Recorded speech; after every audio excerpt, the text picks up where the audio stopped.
moi. Bon samedi, on débute une belle fin de semaine, je l'espère. Et pour moi, quoi de mieux que de commencer ce samedi matin avec la parole de Dieu. Et on s'en va rejoindre quelqu'un qui est avec nous depuis quelque temps déjà, Claudine Potvin. Et le titre de sa chronique aujourd'hui, c'est « Foi quand tu nous portes ». Cette émission vous est présentée par l'organisme catholique La Victoire de l'amour. Depuis toujours, l'être humain cherche le chemin qui mène au vrai bonheur. Pourtant, encore aujourd'hui, notre monde se meurt d'un manque d'amour. Il y a plus de 2000 ans, un homme du nom de Jésus de Nazareth est venu bouleverser le monde, et ce, à tout jamais.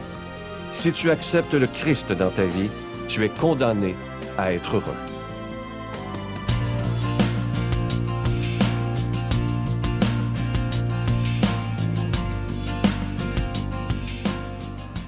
Bonjour et bon samedi, encore très heureuse de vous retrouver en ce mois de novembre qui, pour moi, est un mois triste, hein, naturellement. C'est un mois, en tout cas, l'automne, je trouve toujours ça un petit peu difficile lorsque la nature, elle meurt. Elle ne meurt pas totalement, mais c'est la saison que je trouve le plus difficile. Et le mois de novembre, avec la pluie, moi, j'étais un petit cancer, hein, le soleil, là, les grosses canicules, ça me nourrit énormément. Et en ce mois de novembre, aujourd'hui, j'aurais aimé vous parler de la foi, effectivement, qui va nous porter, justement, lorsqu'on aura des moments difficiles en famille ou seul. Et c'est important d'inculquer ça à nos enfants, de comment on va vivre nos situations difficiles, comment on va laisser la foi nous porter. Est-ce qu'on enseigne à nos enfants de se laisser guider par leur foi, de se ressourcer lorsqu'on vit des moments difficiles? On va les vivre ensemble, ne pas avoir peur d'en parler aux gens qu'on aime, ne pas avoir peur d'aller voir les personnes ressources aussi. Il y a des professionnels et c'est important de le savoir, mais il y a aussi la foi.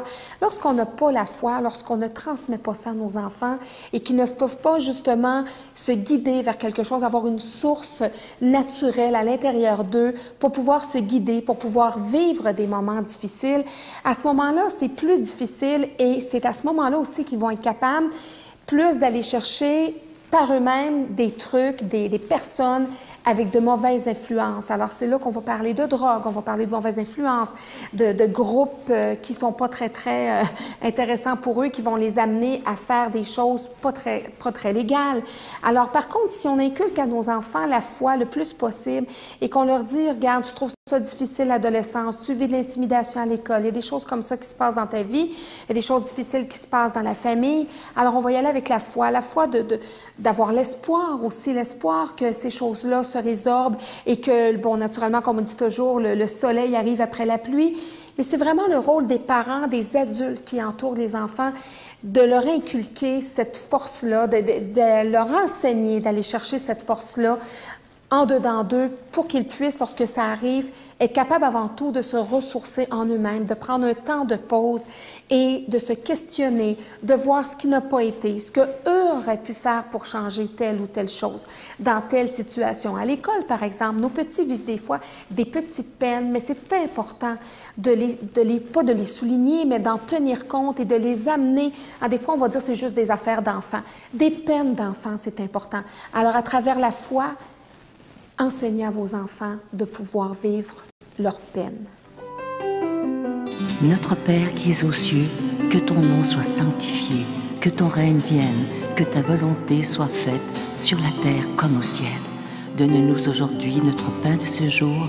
Pardonne-nous nos offenses, comme nous pardonnons aussi à ceux qui nous ont offensés. Et ne nous soumets pas à la tentation, mais délivre-nous du mal.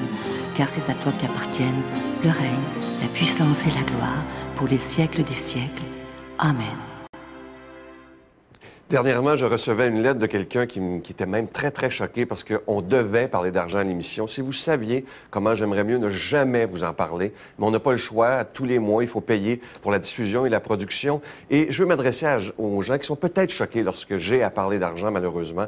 Je vous demande à vous de ne pas donner. Parce que Saint Paul nous dit, dans une de ses lettres, « Dieu bénit celui qui donne dans la joie ». Il ne faut jamais se sentir obligé. Lorsqu'on donne à une œuvre comme la Victoire de l'amour, il faut dire « Moi, je veux donner parce que je crois qu'il est important d'annoncer la parole de Dieu dans un monde qui est si malade présentement. Alors moi, je vous remercie de tout cœur. Je vous rappelle ce bel ange de Noël, collection 2012. Vous en recevrez un avec un don de 25 et deux avec un don de 40 Je vous rappelle qu'il est déjà béni. Ce petit ange, il est argenté et il est orné de beaux petits zircons. Imaginez, c'est Sœur Angèle qui l'a choisi cette année. Je vous donne l'adresse. La Victoire de l'amour, casier postal 120, succursale Boucherville à Boucherville, le J4B 5E6, je vous la redonne. La Victoire de l'amour, casier postal 120, succursale Boucherville à Boucherville, le J4B 5E6. Également par carte de crédit par téléphone dans le 514-523-4433, 523-4433 ou sans frais, le 1-888-811-9291, 1-888-811-9291 et aussi sur notre site Internet, le www.lavictoiredelamour.org.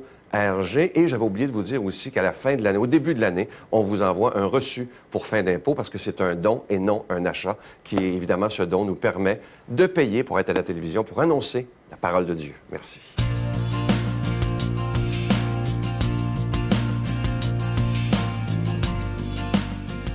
Toujours très heureux de vous présenter notre amoureux de la parole de Dieu. Si vous l'avez déjà rencontré en personne, lorsqu'il vous parle de la parole de Dieu, il devient tout enflammé. Notre ami, l'abbé Robert Lemire.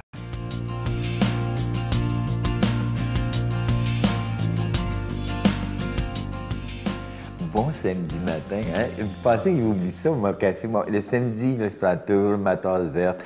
Puis, je voudrais juste vous signaler ceci. J'ai eu plusieurs lettres qui m'ont demandé. Ils ont dit, Père Lemire, on ne voit plus le panier. Père Lemire, vous voulez nos lettres, vous les lisez plus? Oui, oui, on les lit. Je les lis encore. Là-bas, au bureau, on les lit. On me les donne, hein? Puis, mais vu que je n'ai pas mon panier parce que je ne fais plus la chronique du samedi, bien, ce que je fais avec les... Je lis toutes les lettres. Quand il y a des numéros de téléphone, j'essaie de les appeler, de les téléphoner, et puis soyez assurés qu'ils sont dans le gros panier qu'il y a à côté de l'hôtel, à la paroisse de Saint-André d'Argenteuil. Ils sont tous dedans, là. Ça fait que tout le monde a pris beaucoup, beaucoup pour vous. Fait que soyez assurés que vos lettres, là, on les lit et on essaie d'y répondre, puis surtout, on les prie. OK? C'est important. Fait que bon matin, bon samedi matin, et notre évangile qui est tiré de Saint-Luc, chapitre 18, versets 1 à 8. Écoutez, c'est beau. Et puis quand on parle de prière, voilà. Jésus disait une parabole pour montrer à ses disciples qu'il faut toujours prier sans se décourager. Sans se décourager. Mais je posais la question, pourquoi il dit ça? Bien, c'est parce que souvent, hein, on prie, puis on demande, puis on dirait que le Seigneur ne répond pas. Mais soyez assurés qu'il répond. Vous êtes d'une façon quelconque. Je vais revenir tout à l'heure, que vous allez voir. Il y avait dans une ville un juge qui ne respectait pas Dieu et se moquait des hommes. Ça, c'est une parabole, là, hein? Dans cette même ville, il y avait une veuve qui venait lui demander. Une veuve, là, c'était une délaissée. Elle avait perdu son mari, elle avait plus de soutien, elle avait plus rien, là, OK? Parce que dans ce temps-là, les veuves, les femmes, il n'y avait pas rien. Donc, c'était comme une mendiante, si tu veux. Il vient lui demander, « Rends-moi justice contre mon adversaire. » Puis en plus de ça, une femme qui demandait justice, c'était pas évident. Longtemps, il refusa. Puis il se dit, « Je ne respecte pas Dieu et je me moque des hommes. » Mais cette femme vient me tourmenter. Elle est toujours là, elle n'arrête jamais. Je vais lui rendre justice pour que ça se ferme, comme ça ne fait pas ça, pour qu'elle ne vienne plus sans cesse me casser la tête. J'étais écœuré de l'entendre, je vais lui donner ce qu'elle veut. C'est ça dans le fait bon, moi, c'est ça tellement que ça, je le regarde, parce que là, elle disait, non, j'arrêterai pas, puis il va me battre, puis je vais réussir. C'est, oh, hey, c'est-tu pas une belle façon de regarder ça? Moi, je regarde ça, regarde, elle s'est pas découragée, elle dit, même si j'ai pas des droits, oui, j'en ai des droits, je suis un enfant de Dieu, pareil, tu sais, fait que je vais me battre. Je vais me battre. Ah bon, je ne sais pas. Ah ben, qu'est-ce que tu veux, c'est ma vie, ça. Ah ben, je suis né pour un petit pain. Qu'est-ce que tu veux, c'est facile, c'est ça, là. Ah ben, qu'est-ce que tu veux, là, moi, je ne gagnerai jamais. Ah, je suis pas capable. Et on a-tu prié toujours sans se décourager. Laisse-toi pas abattre. Voyons donc. Bats-toi. C'est ça que le Seigneur nous demande. Le Seigneur ajoutait, écoutez bien ce que dit ce juge sans justice. Dieu ne ferait-il pas justice à ses élus qui crient vers lui jour et nuit? Est-ce que Jésus t'aidera pas si tu commences à te battre? Voyons non! C'est clair qu'il va t'aider, parce que c'est ça qu'il veut. Il veut réveiller en dedans de toi la force que tu as, le potentiel de Dieu que tu as à l'intérieur de toi. Tu comprends-tu? Il veut pas que tu arrêtes. Et comme ça, je vous le déclare, sans tarder, il leur fera justice. Mais les fils de l'homme, quand il viendra, quand Dieu viendra te voir, trouvera-t-il la foi sur la terre? Est-ce qu'il va voir une personne qui croit qu'elle est capable de s'en sortir? Acclamons cette belle parole. Oh, je pensais que j'étais excité, là. Regarde, là.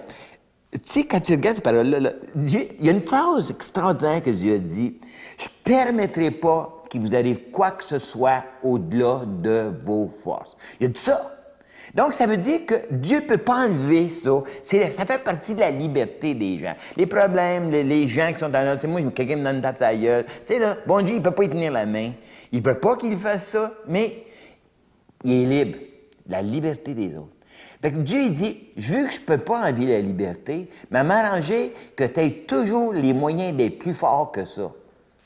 Donc, quand il nous dit « Prie toujours sans te décourager », j'ai sorti une feuille, j'ai regardé ça, j'ai dit « C'est quoi ça veut dire prier? » Prier, c'est s'adresser à Dieu, invoquer, supplier, mais ça veut dire aussi entrer en relation avec Dieu. Donc, si moi, par la prière, quand il dit « sans me décourager », tu rentres en relation avec Dieu, donc tu prends conscience que Dieu ne t'a pas abandonné. Dieu t'a donné les moyens nécessaires. Bon, je ne peux pas contrôler ce que l'autre fait. Mais il peut me dire, toi, Robert, tu peux contrôler ce que tu vis. Tu sais, il y a des affaires, j'ai pas le choix des fois d'avoir mal. Mais sachant que je suis plus fort que le mal, ça me donne des moyens. C'est pour ça que moi, je regarde ça ici, puis le Seigneur, il me donne toujours des moyens de m'en sortir. Comprends-tu? C'est très, très important. Je vais avoir l'occasion, vous allez avoir l'occasion de vous en parler de ça, de ces moyens que Dieu me donne. Donc, je demande au Seigneur qu'il vous réveille, que vous preniez conscience qu'il est avec vous, au nom du Père et du Fils et du Saint-Esprit. Amen. Je vous salue Marie, pleine de grâce. Le Seigneur est avec vous. Vous êtes bénie entre toutes les femmes, et Jésus, le fruit de vos entrailles, est béni. Sainte Marie, Mère de Dieu, priez pour nous pauvres pécheurs, maintenant et à l'heure de notre mort. Amen.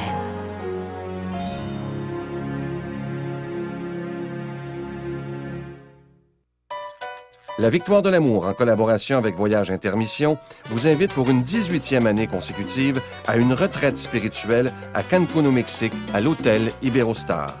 Venez vivre des moments de ressourcement inoubliables en compagnie de l'abbé Donald Thompson, le retour de l'unique sœur Angèle et moi-même. Enseignements et célébrations eucharistiques à tous les jours, du 19 janvier au 2 février 2013.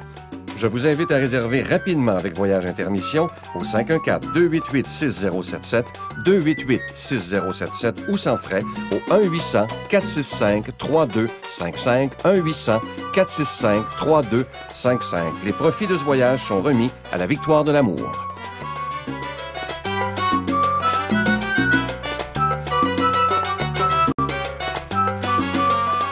Je vous invite à être avec nous demain à 5h30 et à 1h sur le réseau TVA. Je vous rappelle qu'on reçoit avec Sœur Angèle l'unique docteur Gilles Lapointe. Il nous a donné une entrevue vraiment extraordinaire. Comme je vous disais hier, préparez-vous à rire, préparez-vous à vivre de belles émotions. Mais ce qu'il nous dit, c'est tellement logique, c'est incroyable. Et aussi une très, très belle chanson avec notre ami André Lejeune. Et je vais vous dire tout de suite la chanson qu'il nous fait. Vous pourrez même chanter avec lui dans vos maisons. La chanson qu'on connaît tous, Une promesse. Je vous souhaite la plus belle des journées. Mais avant, je vous laisse avec une petite pensée, ça dit ceci.